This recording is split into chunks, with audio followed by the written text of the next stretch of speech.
Président, chers collègues, je poursuis dans le sens de ce qui vient d'être dit. Certes, effectivement, cette obligation européenne, elle peut paraître un peu théorique, et pourtant, nous, on la trouve vraiment intéressante pour notre territoire régional. Évidemment, on comprend aussi en lisant le rapport que les données ne sont pas complètement complètes. On a regardé ce qui se passait dans d'autres régions. Par exemple, ils ont parfois mis la liste de l'ensemble des EPCI qui étaient destinataires du questionnaire, ce qui ne nous semblait pas inintéressant. Et puis, ça serait d'ailleurs le moyen aussi de les inviter à répondre pour la prochaine fois. Sur le fond, ce qui ressort, c'est finalement la grande puissance économique de l'échelon régional, avec un pourcentage de 94% qui correspond à 134 millions d'euros.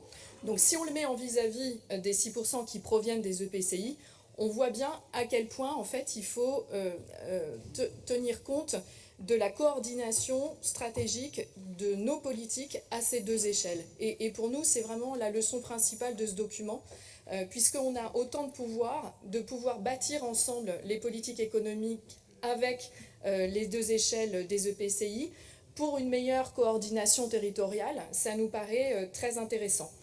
Et ensuite, on peut évidemment discuter de la répartition sectorielle des aides.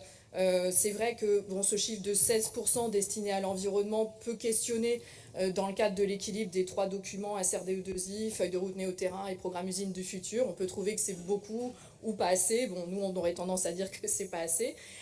Sur le volet agricole et forestier, qui est souvent pour lequel vous nous soumettez souvent des délibérations également, le rôle de la région est aussi déterminant, avec 70% affichés, représentant 47 millions d'euros. Donc ces responsabilités économiques, en fait, elles sont considérables et elles nous honorent et elles nous obligent d'une certaine manière.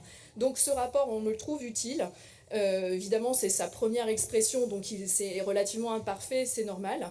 Mais pour nous, il doit bien sûr être mis en perspective avec d'autres documents existants pour permettre justement une lecture exhaustive à la fois du fléchage et des impacts de nos aides, au-delà de simplement mentionner des volumes financiers. Ça nous permettra là aussi un arbitrage de nos politiques publiques à l'avenir. Merci.